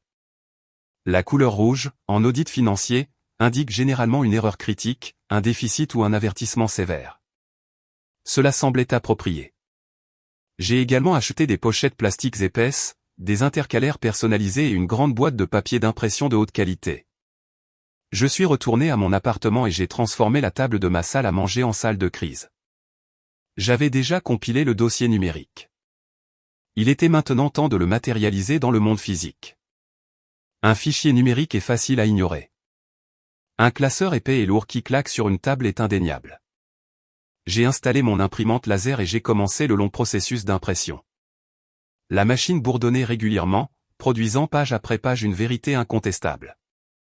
J'ai organisé les classeurs avec une précision méticuleuse, identique en tout point, conçus pour être remis aux principaux patriarches et matriarches de la famille élargie. L'onglet 1 était intitulé « Dettes impayées et prêts en défaut ». Cette section contenait le billet à ordre original de 50 000 $ signé par My Père Arthur il y a 3 ans. J'ai inclus le plan d'amortissement, le calcul des intérêts capitalisés et la mise en demeure de payer finale rédigée par Marcus. L'onglet 2 était intitulé « Demande de remboursement frauduleuse ». C'était la section la plus accablante. J'ai placé le reçu du transfert bancaire de 12 000 $ pour la réparation du toit juste à côté de la photographie du barbecue de luxe d'Arthur. J'ai placé le reçu du transfert pour la chirurgie dentaire de 8 000 $ de Hélène à côté des publications sur les réseaux sociaux la montrant en train d'exhiber son sac de marque, avec les horodatage prouvant qu'ils avaient été achetés la même semaine. L'onglet 3 était intitulé « Subvention de mode de vie pour Chloé ». Il contenait le détail de l'extorsion de 30 000 $ pour le mariage et la lune de miel, ainsi que le remboursement de la carte de crédit de 18 000 $. J'ai surligné les lignes de dépenses des relevés de Chloé, cosmétiques de luxe, soins de spa haut de gamme et vêtements de marque. L'onglet 4 était intitulé « Tentative d'usurpation d'identité ». C'était l'option nucléaire. J'y ai inséré l'alerte de l'agence de crédit, le traçage de l'adresse IP confirmant que la demande provenait de la maison de mes parents et la demande de prêt refusée de 50 000 $ mentionnant Thomas comme co-signataire. Enfin, inséré dans la pochette avant de chaque classeur se trouvait la mise en demeure formelle de cesser et s'abstenir, imprimée sur le papier à en-tête juridique lourd et filigrané de Marcus. Elle stipulait clairement que tout contact ultérieur, tout harcèlement ou toute utilisation non autorisée de mes données personnelles entraînerait des poursuites civiles immédiates et des signalements pénaux aux autorités fédérales. J'ai passé des heures à glisser les pages dans les pochettes plastiques. Je me suis assuré que chaque document était parfaitement aligné. Je voulais que la présentation soit impeccable. Ce n'était pas le journal intime d'une fille blessée. C'était un rapport de synthèse d'abus financiers. Une fois les 4 classeurs terminés, je les ai empilés les uns sur les autres. Ils formaient un bloc solide et lourd de plastique rouge et de papier blanc. J'ai posé mes mains à plat sur le dessus de la pile. J'ai fermé les yeux et j'ai fait une analyse mentale de mon propre état psychologique. J'ai cherché de la colère. J'ai cherché de la tristesse. J'ai cherché le fantôme persistant de la bonne fille qui se souciait autrefois de décevoir ses gens. Rien. Le paysage intérieur était complètement dégagé, balayé par les vents froids et tonifiants de la logique et de l'autopréservation. J'ai rangé les 4 classeurs rouges dans ma mallette en cuir noir rigide. C'était la même mallette que j'apportais dans les salles de conseil d'administration lorsque j'étais sur le point d'informer un comité de direction que leur directeur financier avait volé des millions. Le poids de la mallette tirait sur mon épaule, un rappel physique du fardeau que j'avais porté toute ma vie et que j'étais sur le point de déposer définitivement. J'ai suspendu la tenue que j'avais choisie au dos de la porte de ma chambre, un tailleur en serge gris anthracite, un chemisier en soie blanche impeccable et des escarpins en cuir noir. C'était une armure. C'était l'uniforme d'une femme qui ne négocie pas avec les terroristes émotionnels. J'ai réglé mon réveil pour le samedi soir, j'ai éteint les lumières et je me suis endormi avec la certitude paisible d'un bourreau qui sait que la lame est bien aiguisée. Le restaurant du country club était situé dans une banlieue aisée, entouré de terrains de golf entretenus et de chênes imposants. C'était le genre d'endroit qui prospérait sur l'illusion de la vieille bourgeoisie, avec de lourds rideaux de velours, des lustres en cristal et un code vestimentaire strict. En confiant les clés de ma voiture au voiturier, j'ai calculé mentalement le coût de la location de la salle à manger privée. Minimum $5 000 pour un samedi soir. De l'argent que mes parents n'avaient absolument pas, probablement financé par une autre carte de crédit à taux d'intérêt élevé qu'ils prévoyaient de me faire rembourser plus tard sous le coup de la culpabilité. J'ai franchi les portes tournantes ornées de laiton, ma mallette en cuir noir fermement serrée dans ma main droite. L'hôtesse m'a dirigé vers la salle de banquet privée à l'arrière de l'établissement. Avant même d'ouvrir les doubles portes en chêne, je pouvais entendre les rires bruyants de ma famille élargie. J'ai poussé les portes et je suis entré. La pièce était bondée, environ 50 personnes. Des tantes, des oncles, des cousins et des amis de la famille se mêlaient autour d'un bar central, sirotant du champagne cher. Mes parents tenaient salon au milieu de la pièce. Mon père portait un smoking qui semblait un peu trop serré au col. Ma mère était drapée dans une robe à paillettes qui captait la lumière des lustres. Chloé et Thomas se tenaient à proximité, Chloé portant une robe de cocktail de créateur que j'avais reconnue dans une collection récente, probablement achetée spécialement pour ce soir. Dès que j'ai mis le pied dans la pièce, la dynamique a changé. Ce ne fut pas un silence immédiat, mais une vague progressive de chuchotements étouffés. Les têtes se sont tournées. Les regards se sont dirigés vers moi, puis se sont détournés, puis sont revenus. J'étais la fille prodigue, la méchante égoïste qui avait ruiné le rêve de propriété de Chloé, entrant dans la fosse aux lions. Ma mère m'a repéré. Ses yeux se sont agrandis pendant une fraction de seconde, un éclair de véritable surprise que je sois réellement venu. Mais elle s'est reprise instantanément. Elle a affiché un sourire courageux et larmoyant, le genre de sourire qu'arbore un martyr en marchant vers le bûcher. Elle a donné un coup de coude à mon père, qui s'est retourné et m'a fusillé du regard avec une hostilité mal dissimulée. Tante Linda, la boussole morale autoproclamée de la famille, s'est dirigée vers moi immédiatement. Elle serrait un verre de vin blanc comme une arme. « Victoria » a-t-elle dit, la voix dégoulinante de condescendance. « Je suis si surprise que tu aies décidé de nous honorer de ta présence. J'espère que tu es ici pour t'excuser auprès de tes parents et de ta sœur.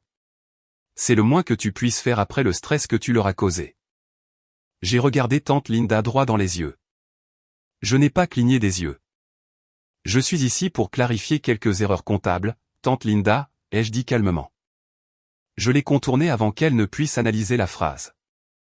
J'ai marché vers la place qui m'était attribuée à l'une des grandes tables rondes près du fond. J'ai posé ma lourde mallette en cuir sur la chaise à côté de moi. Les cousins assis à ma table ont soudain trouvé leur téléphone fascinant, refusant d'établir un contact visuel. Je me suis assise, j'ai posé ma serviette sur mes genoux et j'ai fait signe à un serveur de m'apporter un verre d'eau pétillante avec du citron vert. Je ne buvais pas d'alcool lorsque je travaillais. Et ce soir, j'étais en service. J'ai observé la pièce. J'ai regardé ma mère circuler, se penchant pour chuchoter à divers parents, jetant des regards tragiques dans ma direction. J'ai regardé Chloé jouer la victime fragile, posant sa tête sur l'épaule de Thomas pendant que les gens lui tapotaient le bras avec sympathie. Il préparait le public. Il s'assurait que tout le monde soit parfaitement aligné sur leur récit avant l'événement principal. Le service du dîner a commencé. Des assiettes de filets mignons coûteux et de bar ont été distribuées. La tension dans la pièce était si épaisse qu'elle aurait pu être coupée au couteau à viande. Personne ne m'a adressé la parole. J'ai mangé mon dîner lentement, méthodiquement, en mâchant chaque bouchée parfaitement.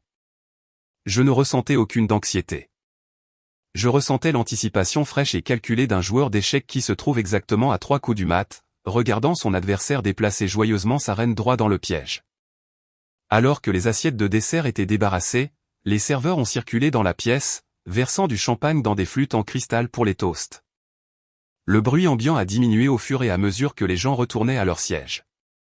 Ma mère s'est levée de la table d'honneur. Elle a pris une cuillère en argent et a tapoté doucement contre sa flûte de champagne.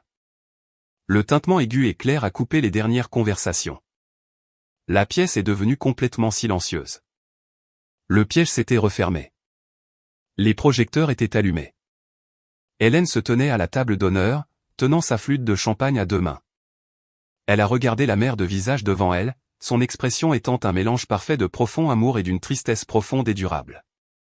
Elle a attendu 5 secondes complètes pour s'assurer d'avoir l'attention absolue de chaque personne présente dans la pièce avant de parler. Merci à tous d'être ici ce soir pour célébrer 30 ans de mariage avec Arthur et moi. A-t-elle commencé, sa voix portant clairement, mais avec un tremblement soigneusement modulé. 30 ans, c'est long. Nous avons construit une vie ensemble. Nous avons construit un foyer. Mais plus important encore, nous avons construit une famille. Et la famille est la seule chose dans ce monde qui compte vraiment. Un murmure d'approbation a parcouru les parents plus âgés. Tante Linda a hoché la tête solennellement. Ma mère a continué, faisant les 100 pas lentement derrière sa chaise. Quand Arthur et moi avons commencé, nous n'avions rien. Nous nous sommes tués au travail pour subvenir aux besoins de nos 2 magnifiques filles. Nous avons sacrifié nos propres rêves pour qu'elles puissent tout avoir. Nous leur avons appris que le sang est plus épais que l'eau. Nous leur avons appris que lorsque le monde vous tourne le dos, votre famille sera toujours là pour vous rattraper. Elle s'est interrompue, prenant une inspiration lente et tremblante. Et c'est pourquoi ces dernières semaines ont été les plus douloureuses de toute ma vie. La pièce est devenue d'un calme de mort. Tout le monde savait exactement où cela menait. Des dizaines de regards se sont tournés vers moi, puis sont rapidement revenus vers ma mère. Je suis resté parfaitement immobile, mes mains reposant légèrement sur la table, mon expression neutre. Cela me brise le cœur, a dit ma mère, une larme parfaite s'échappant de son œil et roulant sur sa joue. Cela me détruit l'âme de voir ce que l'argent peut faire à une personne. Nous avons élevé Victoria pour qu'elle soit une bonne sœur aimante. Mais quelque part en chemin, en gravissant les échelons de l'entreprise, elle s'est égarée. Elle a perdu son cœur. Chloé a laissé échapper un sanglot bruyant et pathétique depuis son siège. Thomas lui a tapoté maladroitement le dos. Arthur et moi avons frôlé la ruine financière ce mois-ci, a menti ma mère effrontément, sa voix augmentant de volume. Nous avons contracté des prêts pour offrir à Chloé le mariage qu'elle méritait. Des prêts que nous ne pouvons pas rembourser parce que l'entreprise de mon mari a connu des difficultés. Chloé et Thomas vivent dans une chambre minuscule dans notre maison parce qu'ils ne peuvent pas se positionner sur le marché immobilier en pleine hausse. Nous sommes allés voir Victoria, notre fille aînée, une millionnaire qui vit dans un penthouse, et nous l'avons suppliée de nous aider. Nous n'avons pas demandé grand-chose, juste un foyer sûr pour sa sœur, juste un peu d'aide pour ses parents vieillissants. Elle a pointé un doigt tremblant directement vers moi. Et elle nous a regardés dans les yeux, et elle a refusé. Elle a choisi son compte en banque plutôt que l'avenir de sa sœur. Elle a choisi sa fierté plutôt que notre survie. Elle nous a abandonnés quand nous avions le plus besoin d'elle. La pièce a éclaté en exclamations et en murmures de colère. Un cousin à l'autre bout de la pièce a même crié « Honte à toi, Victoria !» Tante Linda pleurait ouvertement. Mon père s'est levé, plaçant un bras protecteur autour des épaules de ma mère, me fusillant du regard comme si j'étais un véritable démon ayant envahi leur espace sacré. C'était un chef-d'œuvre de Darvaux. Elle avait complètement inversé la réalité. Les extorqueurs devenaient les victimes affamées. L'otage financier devenait l'oppresseur cupide. Elle avait réussi à transformer toute la famille élargie en une foule bien pensante. Je la regarde assise là ce soir, a conclu ma mère, sa voix se brisant dramatiquement, et je ne reconnais pas la fille que j'ai élevée. Je prie pour son âme. Je prie pour que ces millions de dollars la tiennent chaud la nuit, car elle a rejeté les seules personnes qui l'ont jamais vraiment aimée. À la famille. Elle a levé son verre. Toute la pièce a levé son verre. À la famille, ont-ils répété en écho, leur voix chargée d'émotion et de jugement. Ils ont bu leur champagne. Ils m'ont regardé, attendant que je m'effondre. Ils attendaient que j'éclate en sanglots, que je m'enfuis de la pièce de honte, ou que je me lève pour hurler de manière hystérique afin qu'ils puissent me qualifier d'instable. Je n'ai pas pleuré. Je n'ai pas hurlé. J'ai calmement ouvert les fermoirs en laiton de ma mallette en cuir. Les clics métalliques et nets ont résonné de manière anormalement forte dans le lourd silence qui a suivi le toast. Je me suis levé. Je ne me suis pas pressé. J'ai lissé le devant de mon tailleur gris, j'ai pris la pile de 4 lourds classeurs rouges dans ma mallette et j'ai marché lentement vers le centre de la pièce. Les murmures se sont arrêtés instantanément. L'atmosphère est devenue incroyablement tendue. Je me suis arrêté à quelques pas de la table d'honneur, où mes parents se tenaient comme des monarques victorieux. Je ne les ai pas regardés. J'ai tourné mon attention vers les 4 personnes les plus influentes de la famille élargie, tante Linda, oncle Robert le patriarche de la famille, le cousin Marc le critique le plus bruyant et tante Sarah. Je me suis approché de tante Linda en premier et j'ai posé un classeur rouge directement sur son assiette plate, écartant sa coupelle de dessert vide. J'ai remis le 2e à oncle Robert, le 3e à Marc et le 4e à Sarah. « Qu'est-ce que c'est » a demandé oncle Robert, fronçant les sourcils devant le lourd plastique rouge. « Cela, oncle Robert, c'est le bilan comptable, ai-je dit d'une voix calme, mais incroyablement tranchante. L'acoustique de la pièce transportait parfaitement chaque syllabe. Ma mère dit qu'elle a le cœur brisé par ma cupidité, ai-je continué, me tournant pour faire face à l'assemblée. Elle prétend que je les ai abandonnés dans leur période de ruine financière. Dans ma profession, nous ne traitons pas avec les sentiments. Nous traitons avec la documentation. J'invite quiconque est intéressé à ouvrir l'onglet 2. Tante Linda, l'air confuse, a ouvert le classeur à la 2e section. Il y a 3 ans, ai-je déclaré, marchant lentement, mon père m'a appelé en panique, affirmant que le toit de leur maison s'effondrait et qu'ils avaient besoin de 12 000 $ immédiatement pour éviter des dégâts des eaux. J'ai viré l'argent le jour même. Vous trouverez le reçu du transfert bancaire à la page 1. À la page 2, vous trouverez une photographie prise par ma cousine Rachel une semaine plus tard lors d'un barbecue familial. À l'arrière-plan se trouve la toute nouvelle cuisine extérieure et station de grillade de mon père. Prix de vente, exactement 12 000 $. Le toit n'a jamais été réparé. Tante Linda a étouffé un cri, ses yeux faisant la navette entre le reçu et la photographie. Il y a 2 ans, ai-je poursuivi, ma mère a pleuré au téléphone, disant qu'elle avait besoin d'une chirurgie dentaire d'urgence que l'assurance ne couvrait pas 8 000 $. Là encore, j'ai envoyé les fonds. La page 3 montre le transfert. La page 4 montre la publication publique de ma mère sur les réseaux sociaux de cette même semaine, posant avec un sac à main de créateur en édition limitée qui se vend 8 500 $. Il n'y a pas eu de chirurgie. Le visage de ma mère s'est vidé de tout son sang. Sa bouche s'est ouverte, mais aucun son n'est sorti. Arthur a agrippé le bord de la table. Onglet 3, ai-je ordonné, ma voix implacable. Les tragiques difficultés financières de ma sœur Chloé. Vous y verrez les reçus des 30 000 $ qu'on m'a extorqués pour payer son mariage et sa lune de miel de luxe à Fidji. Vous y verrez également les 18 000 $ que j'ai payés pour effacer sa dette de carte de crédit.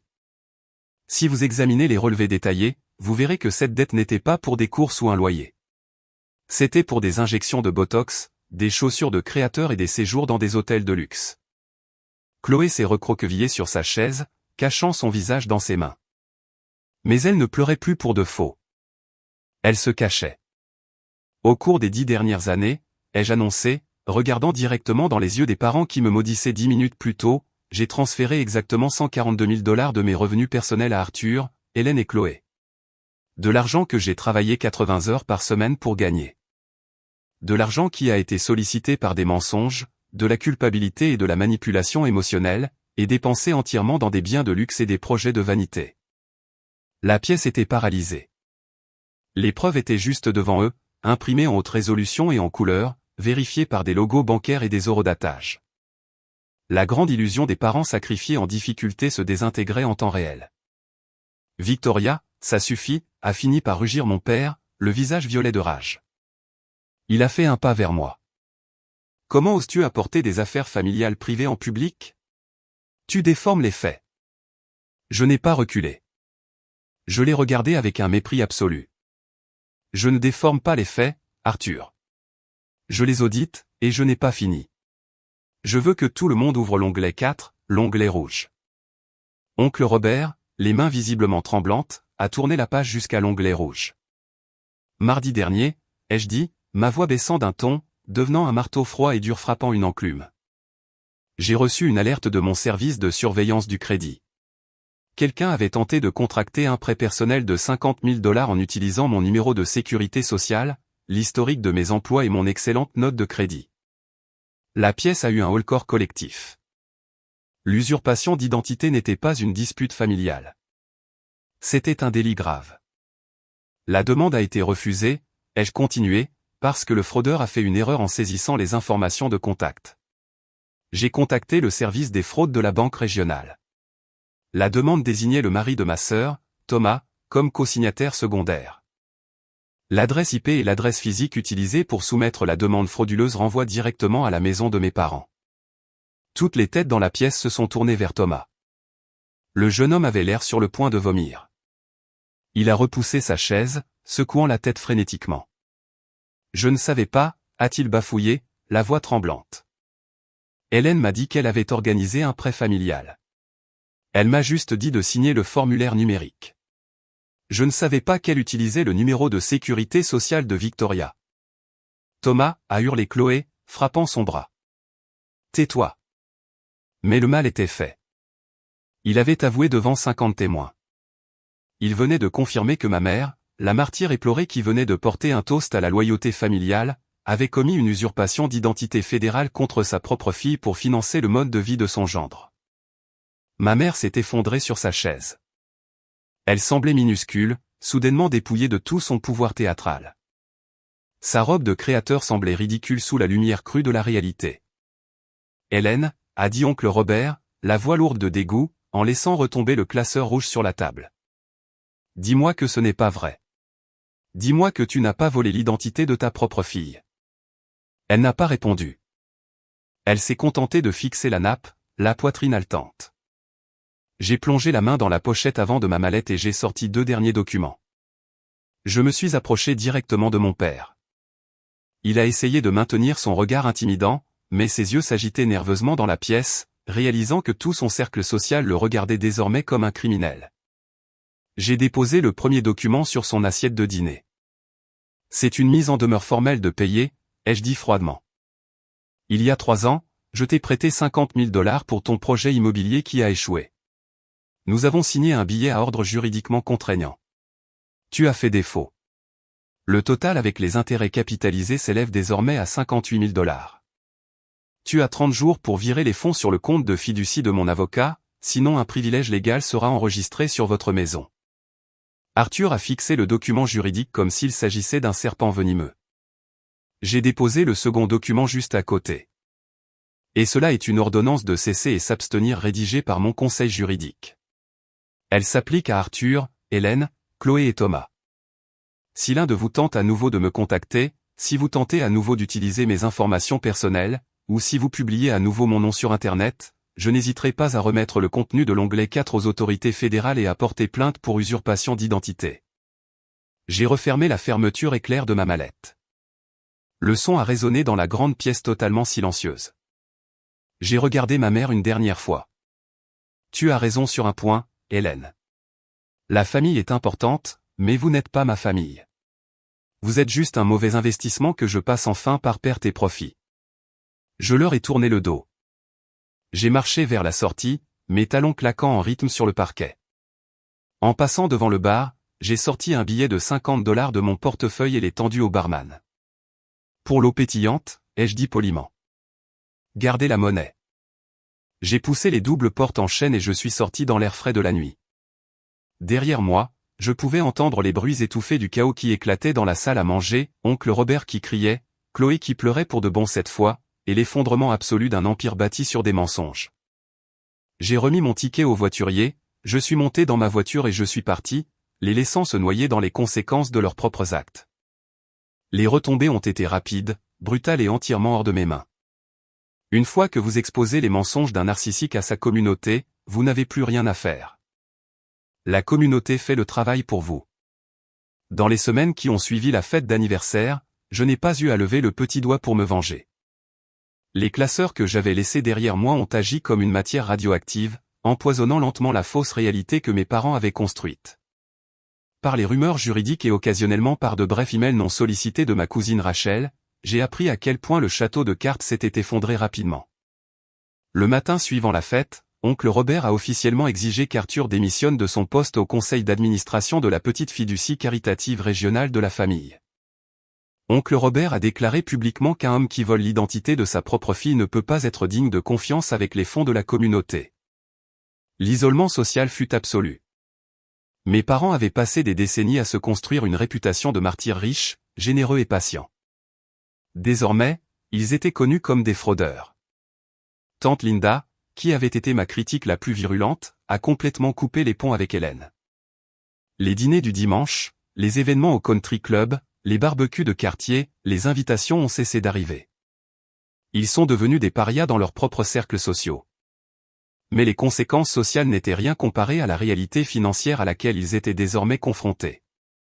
Le distributeur automatique était définitivement fermé et les factures arrivaient à échéance. Marcus, mon avocat, était un homme de parole. Lorsque le délai de 30 jours est passé et que mon père n'a pas produit les 58 000 $ pour le billet à ordre en défaut, Marcus a immédiatement déposé une plainte et a enregistré un privilège légal sur la maison de mes parents. Cela a déclenché une réaction en chaîne catastrophique. Mes parents étaient déjà lourdement endettés.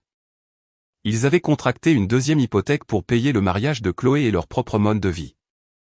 Lorsque la banque détentrice de leur hypothèque principale a découvert le nouveau privilège et la poursuite imminente, elle a gelé les lignes de crédit de mes parents. En moins de 3 mois, la banque a saisi la propriété. La maison, cette même maison pour laquelle ils avaient exigé que j'achète un remplacement, la maison où l'on m'avait conditionné à croire que je n'étais jamais assez, a été vendue aux enchères. Ils ont été contraints d'emballer leurs meubles de luxe, le barbecue extérieur à 12 000 $ et leurs vêtements de marque, et d'emménager dans un appartement de 2 chambres exigu dans le quartier le moins prisé de la ville. La cocotte minute de la pauvreté réelle a fait éclater le mariage de Chloé.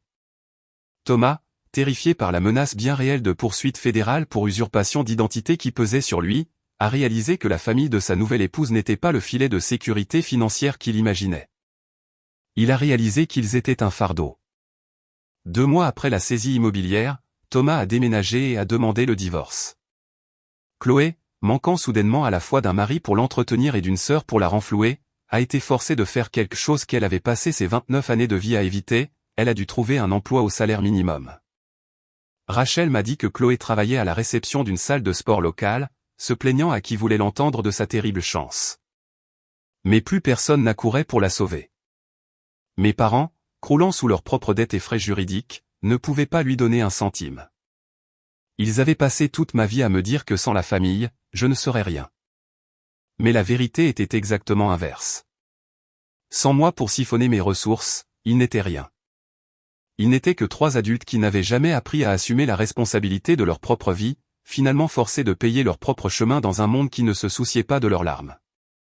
Pendant que leur monde brûlait, le mien est devenu incroyablement, magnifiquement calme. La mise en demeure de cesser et s'abstenir a fonctionné à la perfection. Ils étaient terrifiés par les preuves d'usurpation d'identité que je détenais, sachant qu'un seul appel de ma part pouvait envoyer Hélène dans une prison fédérale. Ils n'ont plus jamais essayé de me contacter. Plus de SMS passifs-agressifs. Plus de messages vocaux en pleurs. Plus d'urgences fabriquées. J'ai changé de numéro de téléphone par mesure de sécurité. J'ai fermé tous mes anciens comptes de messagerie et j'ai tout migré vers des serveurs cryptés sécurisés. J'ai vendu mon condo, voulant un départ complètement nouveau, et j'ai acheté un superbe penthouse en hauteur dans un immeuble de luxe en centre-ville. Il avait des bails vitrés du sol au plafond, un accès ascenseur biométrique et un bureau de sécurité ouvert 24 heures sur 24 qui exigeait une autorisation écrite pour tout invité souhaitant franchir le hall. C'était une manifestation physique de mes limites. C'était une forteresse absolue. Les premières semaines sans contact ont été étranges. Lorsque vous avez passé 3 décennies à vous préparer à la prochaine attaque émotionnelle, l'absence soudaine de conflit ressemble à un membre fantôme. Je me surprenais à fixer mon téléphone le dimanche après-midi, m'attendant à l'appel de crise inévitable. Mais le téléphone ne sonnait jamais. Lentement, l'hypervigilance s'est estompée. J'ai commencé à redécouvrir qui j'étais sous la lourde armure de la bonne fille et du distributeur automatique responsable. J'ai réalisé que je n'aimais pas vraiment les tailleurs d'entreprise gris et stricts que je portais pour projeter de l'autorité. J'ai engagé un styliste personnel et j'ai rempli ma garde-robe de couleurs riches et chaudes, de lin ajusté et de cachemire doux. J'ai commencé à prendre mes week-ends entièrement libres, refusant de regarder des feuilles de calcul. Je suis parti en Italie, non pas pour payer la lune de miel de quelqu'un d'autre, mais pour m'asseoir seul sur un balcon à Florence, buvant un expresso et regardant le coucher de soleil sur les toits en terre cuite. J'ai investi du temps dans des amitiés basées sur le respect mutuel, pas sur l'extraction. J'ai encadré de jeunes comptables femmes dans mon cabinet, leur apprenant non seulement à repérer la fraude d'entreprise, mais aussi à négocier leurs valeurs et à fixer des limites de fer dans leur vie personnelle. Je me suis entouré de personnes qui me demandaient comment j'allais plutôt que ce que je pouvais faire pour elles. La paix que j'ai trouvée a été profonde. C'était la paix de savoir que chaque dollar sur mon compte bancaire m'appartenait. Chaque heure de ma journée était mienne à attribuer. Je n'étais plus un personnage secondaire dans leur drame sans fin. J'étais la seule autrice de ma propre vie. 18 mois après la fête d'anniversaire, je me tenais dans la grande salle de conseil d'administration aux parois de verre de mon cabinet, regardant la ville s'étendre en contrebas. Je tenais un verre de cristal l'eau rempli d'eau pétillante. Derrière moi, les associés principaux rangeaient leurs mallettes, souriant et discutant. Nous venions de conclure un vote. À 34 ans, j'avais été élu à l'unanimité comme la plus jeune associée principale de l'histoire du cabinet. La promotion s'accompagnait d'un bureau d'angle, d'une augmentation massive de capital et d'un niveau d'autonomie professionnelle dont j'avais seulement rêvé lorsque j'étais une jeune fille de 16 ans travaillant à la caisse d'une épicerie. Alors que je regardais les lumières de la ville s'allumer dans le crépuscule naissant, j'ai pensé à ma famille, non pas avec colère, ni avec tristesse, mais avec la finalité froide et détachée d'un grand livre comptable clôturé. La société dit aux femmes que notre vocation suprême est le sacrifice. On nous conditionne à croire que maintenir les liens familiaux, aussi toxiques soient-ils, est notre impératif moral. On nous enseigne que fixer des limites financières et émotionnelles fait de nous des êtres froids, égoïstes et contre nature. Mais je suis experte comptable d'investigation. Je sais que les chiffres ne mentent jamais, et les chiffres racontent une autre histoire. La vérité est que l'amour n'est pas une ligne de crédit illimitée. Une relation qui exige de vous que vous vidiez constamment vos poches et sacrifiez votre paix pour prouver votre loyauté n'est pas une famille. C'est une entreprise parasitaire. Ils ont exigé que j'achète une maison pour ma sœur parce qu'ils croyaient me posséder. Ils croyaient que ma réussite n'était qu'un dividende versé sur leur compte. Mais la seule chose qu'ils ont réussi à auditer, c'est ma patience. J'ai pris une gorgée de mon eau, sentant le liquide frais contre ma gorge. J'ai regardé mon reflet dans la vitre de verre. J'ai vu une femme forte, aisée et complètement libérée. J'avais construit une vie magnifique entièrement de mes propres mains, et j'avais construit un mur assez haut pour la protéger. Parfois, l'acte le plus profond de soin de soi n'est pas une journée au spa ou des vacances. Parfois, l'acte le plus profond de soin de soi consiste à regarder les personnes qui partagent votre ADN, à leur remettre un avis d'expulsion juridiquement contraignant de votre vie, et à vous en aller sans jamais regarder en arrière. Le distributeur automatique est définitivement fermé et, pour la première fois de ma vie, mon bilan comptable est absolument parfait.